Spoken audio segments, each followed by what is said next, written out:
The Culture Pop Podcast is brought to you by the law offices of Jacob Emrani. Accident or injury, call Jacob Emrani. Call Jacob. Hey, it's Mace. If you or a friend or loved one is injured in an accident, the first person you should call is my friend Jacob. When I did this, Jacob was great. He helped me by talking through the next steps, which really put my mind at ease. When you're injured in an accident, you got to have an expert. That's why you call Jacob, just like I did. Call Jacob, 844-24-JACOB. That's 844-24-JACOB, or visit calljacob.com. Call Jacob. Hey, everybody. Welcome to the Culture Pop Podcast. I'm Steve Mason. Sue Kolinsky is once again off today. I promise you she is definitely coming back. In the meantime, after his debut on the Culture Pop Podcast, which met with great acclaim, AK Andy Kamenetzky's here. Andy, how you doing, man? Good. I'm glad to hear the Yelp reviews were all positive for very positive reviews. Nice. Exactly. I've got a great guest coming up, Robert Wisdom, who is one of the stars of Barry, which is having just a great season, a great farewell season. In the meantime, we talked about this earlier this week, I think, when we were on the radio, but Succession is another show that is having an amazing final season. And I thought one of the most underrated characters on Succession, and I want to give him a shout out. I actually pulled one of his lines and everything, is Carl. Now, Carl is played by, and do you know how to say his last name? Is it Rasche? It's Rasche? I don't know. I just really remember him as the guy from Sledgehammer. Yeah, he's that guy. And over decades, I never learned how to say his last name. Yeah, I feel like I should know it because he's in everything, but apologies to, I hope we get him on the show, David. We'll find out for sure. Yes. His name, if we do have him on. So I love this line to Tom. This, I think, was episode 4. He said to Tom, "You're a clumsy interloper and no one trusts you. The only guy pulling for you is dead. And now you're just married to the ex-boss's daughter, and she doesn't even like you. And you are fair and squarely fucked." That is vintage Carl. Well, he spent a couple decades, as, I guess, the right-hand man or something close to that to Logan Roy. And if nothing else, you're going to learn in that job how to dress somebody down. Yes. And I mean, dress them down naked and then remove their skin. He did it with Kendall in episode. I couldn't find that speech, but he did the same thing with Kendall in episode 5 before Kendall started talking to a big version of his dad, which is super creepy. It was like all Natalie Cole, Nat King Cole, unforgettable kind of thing. But for me, I actually think Living Plus, we talked about it, is a great concept. Like, I think it makes sense. It's a great awful concept. It's like, it's one of those things that is horrifying when you consider the people that will be running it and knowing just how little they actually care about people, period. Yeah, right. And like that they will. We've seen what happens when they are in charge of people on their cruise ships. Oh, yeah. And how doesn't go well. No. So now you're going to be trusting them to, shepherd the elderly through their last years. But as a business venture, and I got to say, Kendall managed to sell it, and the back and forth between him and the late Logan, he took a swing and it worked. Presentationally, it worked. Yeah, it absolutely did. And I was going to say, my mom and not stepdad Leo for a while lived in what they call a Del Webb community. And I don't know if that's named after a person named Del Webb or if that's like a last name or whatever it is, but it basically is Living Plus. It's, this community of X number of houses, and they've got a clubhouse, and they've got a pool, and, they got sauna and steam and all that stuff. And there's a golf course, and there's pickleball courts, and there's bocce ball, and there's all this stuff. Basically, that's Living Plus. Okay. I just looked this up really quickly. Del Webb was a real estate developer and at one time a co-owner of the Yankees. Oh, wow. Yeah. Yeah. So he's a real person. He is a real person. It's a real concept. And I think Living Plus is actually the same concept. Doesn't it sound like it? Yeah, pretty much. it's another example of the way Star reach. It's media, it's movies, it's theme parks, it's cruise ships, and now it's homes for the aged. Yes, and they will not stop until they basically are like big everything. So I've got a hot take. You ready? This is a hot take. I actually felt a little bit of sympathy for the Roy kids this last week. Let me explain, because they're horrible people, right? But I love when Roman says, "Can we do the huggy thing?" Mm-hmm. Because it really does speak to how little love they got when they were growing up, how emotionally broken they are. I felt a little sympathy for them. The huggy thing. Yeah, well, we've seen that a few times. Like, remember on the boat before they were deciding who was going to go to prison, and Roman got back from basically being semi-kidnapped, and they were trying to be sincere with each other, and they ended up doing like in funny, squeaky voices.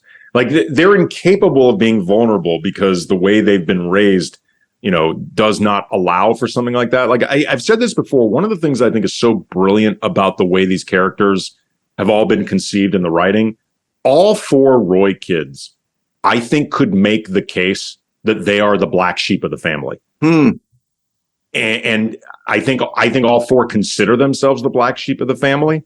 And I think all of them have a case for it. And it just speaks to how destroyed they are. And they want to trust each other. They want to, I think, actually have these relationships, but they can't. No, they're incapable of it because they've seen no evidence of it in their own lives. So there's a big debate. Guy I work with says that since Logan died, the show isn't as good. Now, Logan, was the primary central character of the show. Do you think it's lost something without Logan in these last few episodes?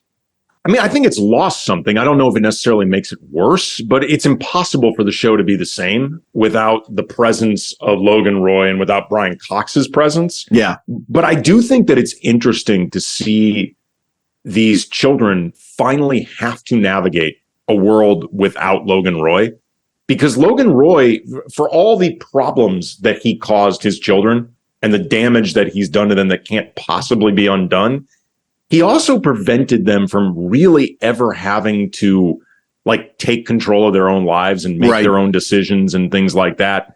Shiv has tried it a little bit, going a different route into politics or whatever, but none of them have ever had to actually handle things on their own. And it is interesting to see them in this place where they're calling the shots, even with the specter of their father looming over them. Yeah. Yeah. I think it's somewhere the show needed to go. Yeah. Well, it is, it continues to be the most fascinating show on TV. And now you got HBO's got it going on because they got Succession. Then they got Barry coming on right afterwards. And our guest today is an actor who is one of the stars of Barry. He's probably best known for his role as Howard Bunny Colvin in the landmark series, The Wire. Also on HBO. Also on HBO, exactly. Has also starred in shows like Prison Break and Supernatural and Burn Notice and Nashville and on and on. Robert Wisdom joins us. Robert, thank you so much for doing this. Oh, man, it's great to be here this morning with you. Thank you. So I want to ask you about Barry, which is one of the best shows on TV right now. But first, I want to talk about one of the 5 greatest TV series of all time, which is The Wire. If you ask anybody, greatest shows of all time, The Wire is always, always on that list. And, actors always say it's on the page. And David Simon is a genius. He was able to find the humanity in every one of these characters. We understood who those guys were, whether they were good guys or bad guys or somewhere in between. Most were somewhere in between. What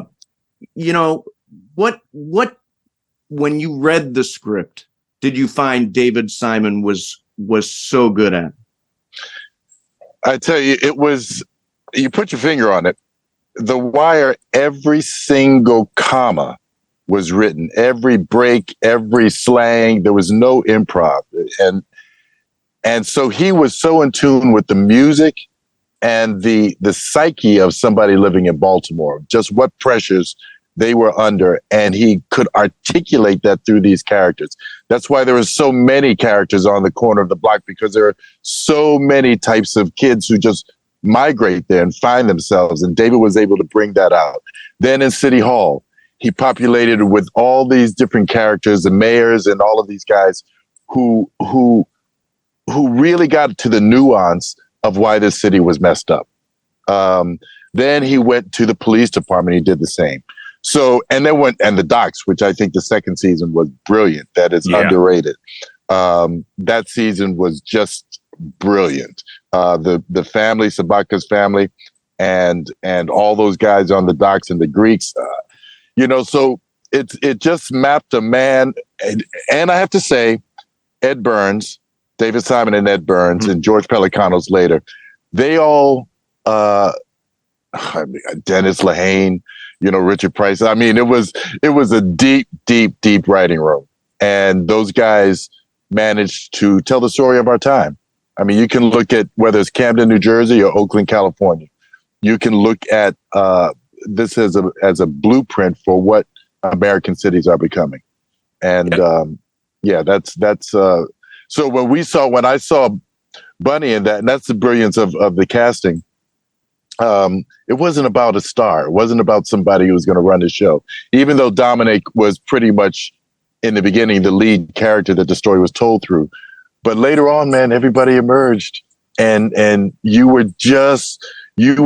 could get lost in the stories. I've seen over the years when The Wire was still out. We were on the bubble every year. And then generation after generation, I see kids coming up to me now and they still get it. So the lightning struck, they hit it. One of my all-time favorite scenes in The Wire, like I'll pull it up on YouTube sometimes and watch it, is when your character Bunny visits Weebay in prison and you ask for his blessing to remove his son Naaman from the drug game, and that he's got the potential to do something better. And it's not just that he could do something better, but he's not built for the game. And as his father, Weebay has a moral obligation to remove him from this. And beyond it, it's just extremely well written, well acted. It reflects why I like Bunny and Bubbles and Cuddy were some of my favorite characters, because they represented some degree of hope. And I was wondering just how conscious of you were you of providing that balance, and how important you think it was for the show to have characters like that, so it could be 90% bleak as opposed to say 100%. Yeah. It's the interesting thing about the way the show was run. We only got the scripts 1 week before. We never knew where our character was going. So we were the moral dilemmas. The stuff on layer 5 was the stuff that we just had to intuit. We didn't get a chance to do all the preparation and crack this. We just had to. In fact, that scene was written overnight. We had one night to learn that. Wow. David gave us that script. He just thought of it, and we got that script on a Wednesday, and we shot on a Thursday. And we just had to I had to just get the words down, So there was no chance of figuring it out. But that's where the characters were so well established. We all knew each other, even if we hadn't worked together. That was my first time working with Hassan, but I knew Weebay, and I knew his son, and he knew the way it was written, as you recall, I'm sure, is we first start to recollect our days on the corner, and how we used to run, how we were the same, opposite sides of the same coin, and there's a line that's written where we both voice together and it's just those subtle things. We got it on maybe 2 or 3 takes, and then that's when you just left it alone. And thanks for bringing it up, because it's kind of lived on for the ages. That, and my favorite is of course the paper bag speech, which Richard Price wrote, and when Another I saw great that, writer to have on board. Oh my God! Yes, can you imagine Richard Price? Richard Price is one of your writers. I mean, come on, that's good TV. So Bunny is fascinating too because he is, he was ahead of his time in that, he cared about, obviously there was Amsterdam, but there was also, he believed in community policing, and that's something we talk about to this day, right? Yeah, that's it. I mean, to walk down your streets and see them abandoned, no flower beds, no kind of life, no joy in the neighborhood, just broken bottles, syringes, and then old ladies who are barricaded in their houses and can't come out. And then he goes into the command meetings, and these guys are just dealing with the community as an abstract, a bunch of numbers, and just laying them out on a big board and saying, let's get from this A to B, forget Z. We're just going A to B every week, and covering it up, just make the numbers work. And that's where Bunny, after 29 years, was like, this is what I spent my life doing. Yeah. This is, that day when he goes out and he does a ride around and he's not wearing his hat. And this kid comes up to make a deal with him. And it's like, dude, I mean, are you that? And that's what, it was just a perfect storm of this world is on the edge of total collapse. I think Bunny also really demonstrates just how hard it is to be a good cop. Because he wants to make a difference, but he ends up having to break the law to try to make that difference. And you see the internal politics negatively affecting him. You also see that he does deal with some very genuinely dangerous people up to bad things. And you also see how a lack of thoughtful cops lead to the cycle that creates an environment that leads to people continually doing bad things. So it's I think he encapsulates how there's a genuine need for police reform in this country, but it's also a really hard job. It's an impossible job because it's bound in by so many restrictions and lack of will. Reform only works if you have a vision and a will. And we just don't. We have guys who are jobbers, they're going in, you gotta get that pension, man. You gotta get that pension. And as long as that, it's almost like the presidency. You got 4 years to run a country, and only 2 of them are effective. Because you got to start raising money to, and we're bound by restrictions, and that's what David showed up in that stuff. And the police are bound by politics too. And oh my God, yeah. Oh my God.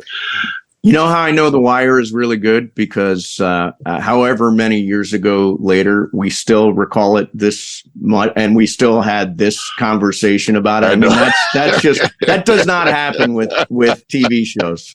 You know what? I'm tickled right now because I haven't seen the show since I watched it maybe once since it came on, and that was 8-9 years ago.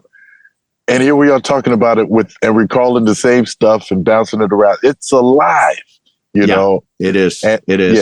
Yeah. I'm proud to be part of it, really. So let me jump to, you co-starred in a very underrated movie called Motherless Brooklyn.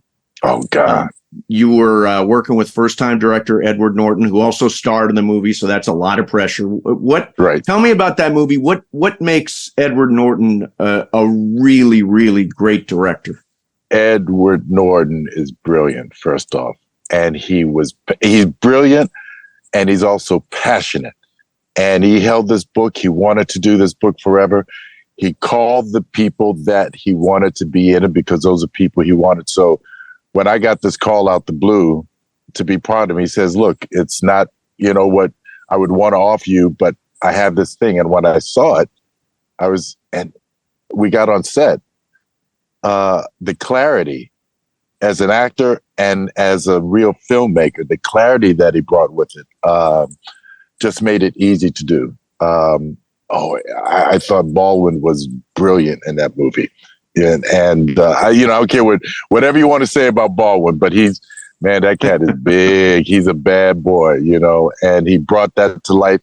Edward, that character, to direct that complicated character on both sides of the camera. And the funny thing was, the club that we shot in, the last night we shot there, caught fire and burned down. And and everybody had to run out. So there was all that kind of crazy movie magic happening, and it was a great chance to work with Michael K. Williams, who was in there playing the Miles character. And Edward is brilliant, and he's a ball of fire. You mentioned the complications of Norton directing himself in a role that challenging, and on Barry, Bill Hader is directing a lot of episodes with, to put it mildly, a twisted character.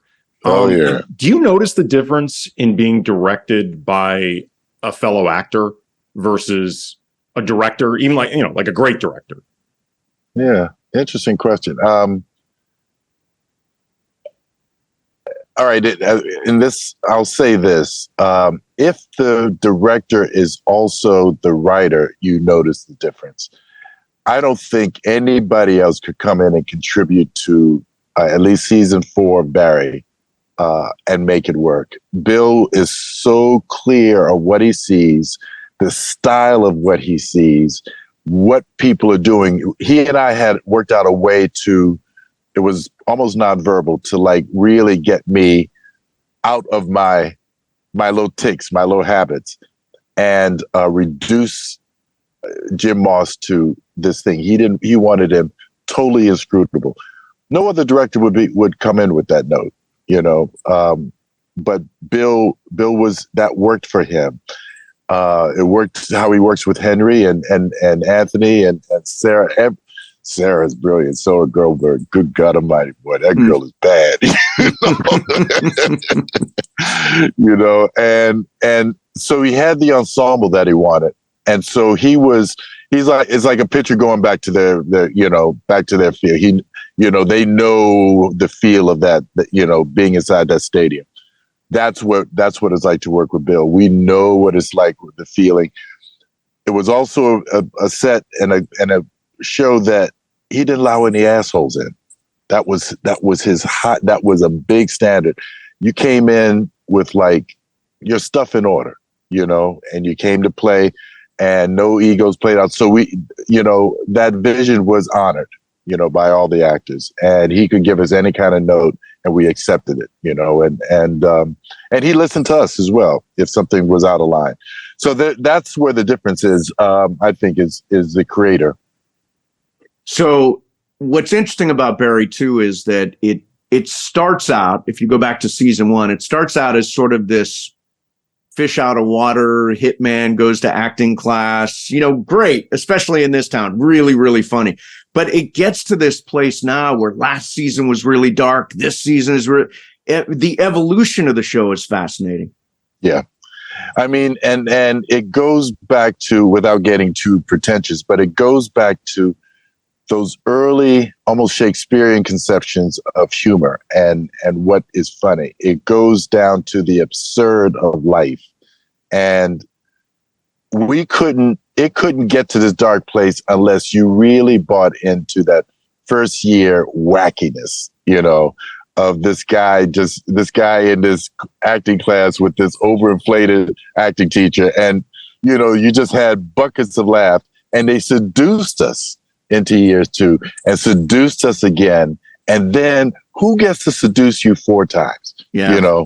That's a bad lover. That's somebody who and that's what he did in that. That's what he's doing in this 4. Maybe people have seen episode 4 at this point. Maybe. Yes. I hope so. Yeah.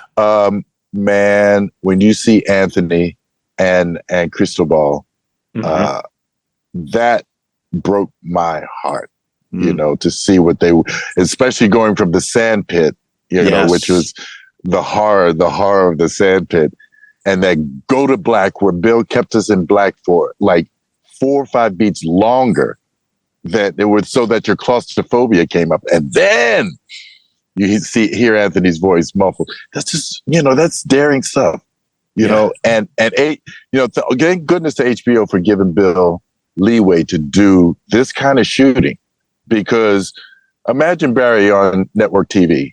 You know, you would get Come on. over. You know, No, you gotta, yeah, you get, dig what I'm saying? So it's like, we're looking at some real genius, and there's more in store. Yeah, there's more in store. It's directed almost like, and Bill is directing all the episodes this year. It's directed like an independent film, or it's got that Vince Gilligan feeling to it, where it's very filmic, you know? Yeah. I mean, those big wide shots, you know, and we saw some of it in season 3 when he would go out to his safe point, you know, and that near the beach and, you know, near the water, and he would have these sort of really atmospheric shots with these spirits walking by, all the people he killed and all that kind of, and you don't get to see that kind of reflection without words, you know. And then he's carrying this over. Now he will emerge from this year as one of our really seriously promising filmmakers. You know, it's like Jordan Peele was part of a comedy group in the beginning, and now he's like a major storyteller. I think Bill is going to be right in there. Yeah, I mean, there's a certain degree of like darkness and pathos that I think is required to do comedy well, like to really understand. You know, like Robin Williams was like that for a while. He's a comedic genius, but he had stuff he could dig into. Speaking of digging into stuff and motivations, your character Jim Moss is scary because unlike, you know, these other characters all have dark motivations, most of them at least, but unlike most of them, Jim Moss has his proverbial stuff together well enough to actually cover his tracks while acting on them, which I think makes him doubly frightening. Yeah, here's a guy who was trained by some like super high level intelligence. So he got all the tools, plus he had the talent. And now he has like the biggest motivation in life. Who killed my daughter? Mm-hmm. And we saw the bare bones of it in that scene with Henry Winkler. Do you love my daughter? Do you love my daughter like I love my daughter? Do you love my daughter? I mean, and that question just really ripped layers off of Cousineau. Just ripped layers until when we were shooting that, there was the take that we went with. Henry was just in tears. And we both just kind of stayed in the pocket with it, didn't mess it up. And we got to the finish and we just sat there. The whole set, the cast and crew, we sat there literally in silence for like 30 seconds. And then the crew broke out in applause and we could just get up and leave. We knew that was it.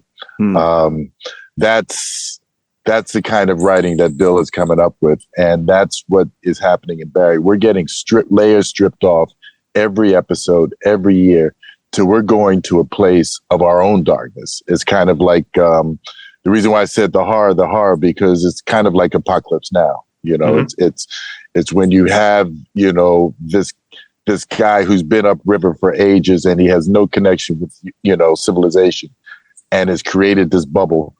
And this is what we see with Barry Berkman. He's like in this extreme bubble of his own making and his own conflicts.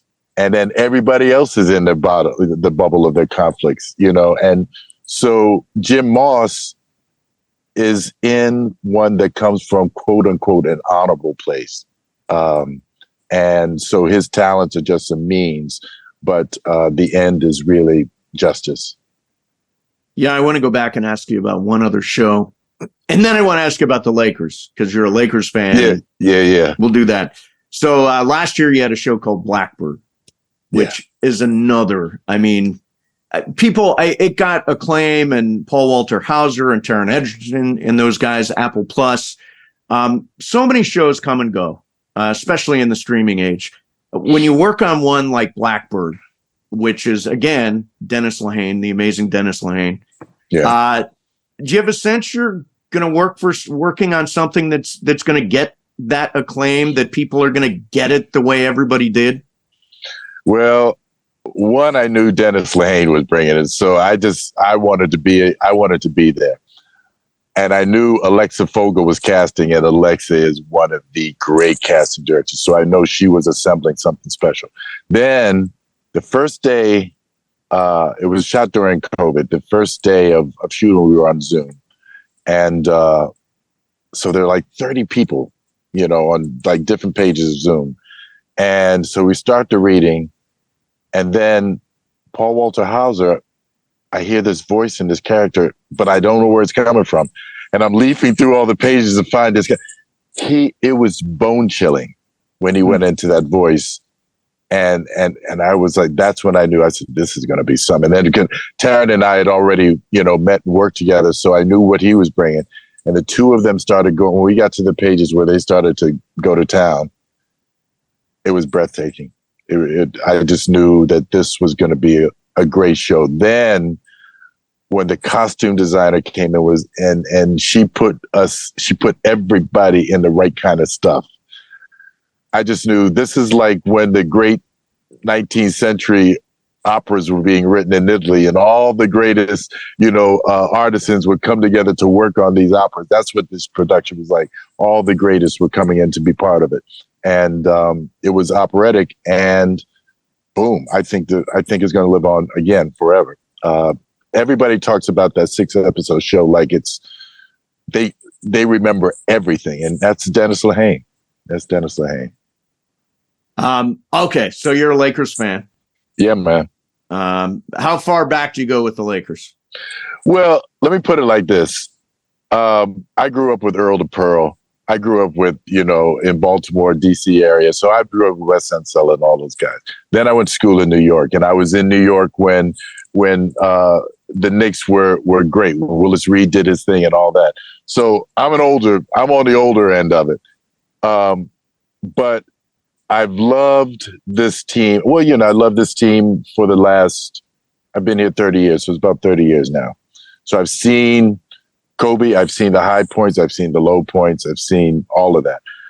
I really admire what this team is doing this year. I mean, to come from out of the money, and to make this dash. I mean, we won a lot of games. I think we lost like 4 games in this stretch. Yeah, won 14 of 18, yeah. Good God, man, that's tough business in this league.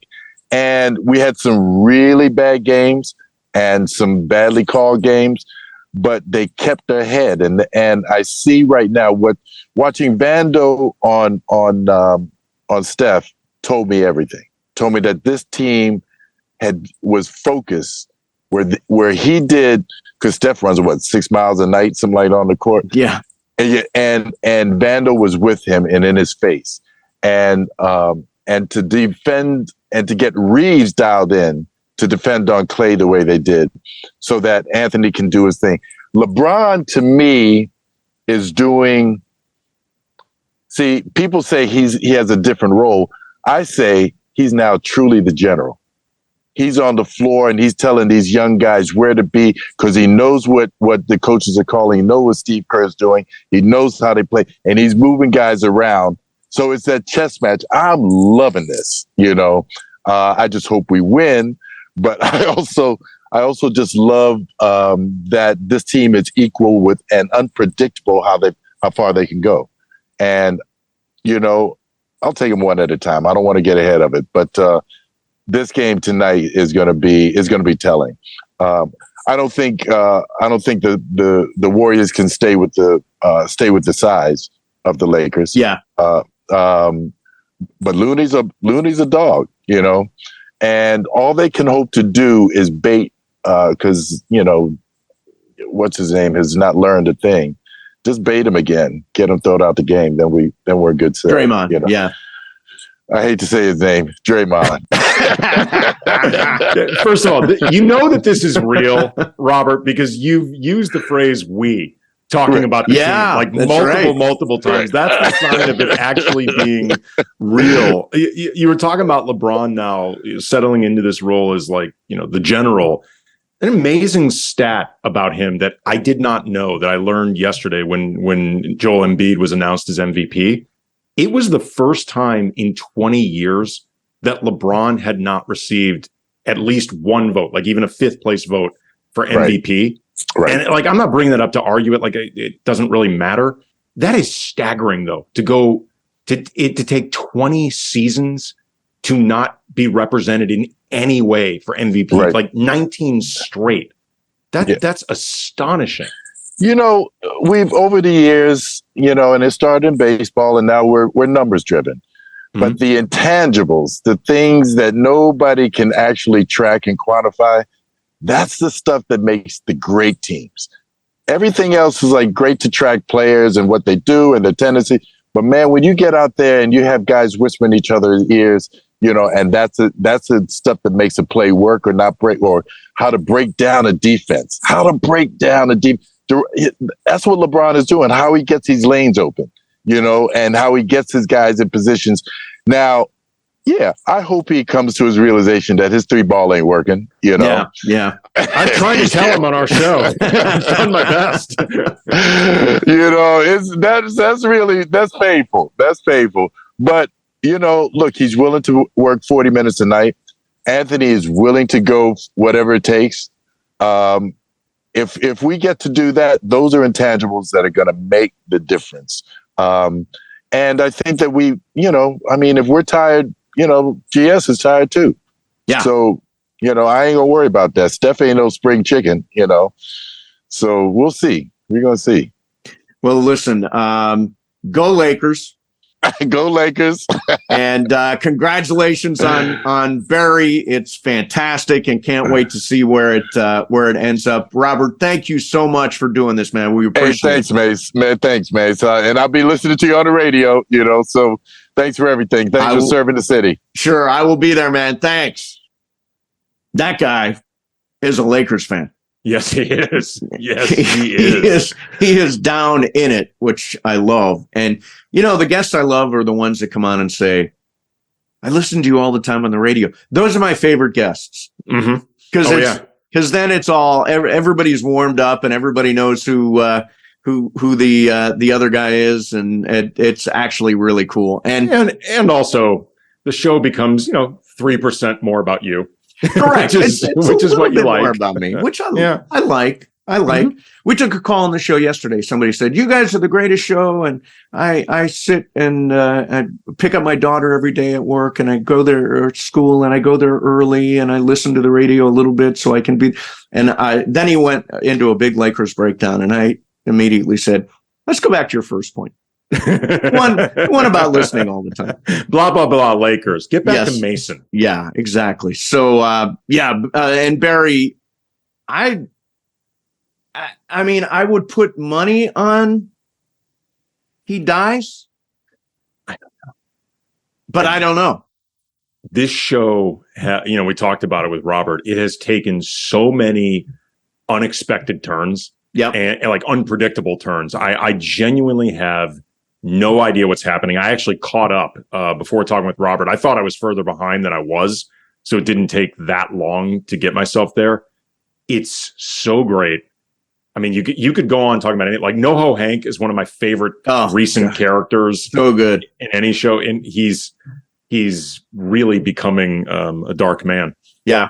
Well, it's interesting because the Sunday night, and I want to just off the top of my head, May the 28th, I think, is the finale for both Succession and Barry. Yeah, good night for HBO. That's a good night for HBO, absolutely. Hey, Andy, thanks for doing this again, man. We appreciate it. Anytime, man, anytime. And don't forget, you can subscribe to the Culture Pop Podcast on Apple, Spotify, or you can use stevemason.com to get to either of those things. Leave us a rating and a review. Sue's coming back, I promise. We'll see everybody next time on the Culture Pop Podcast.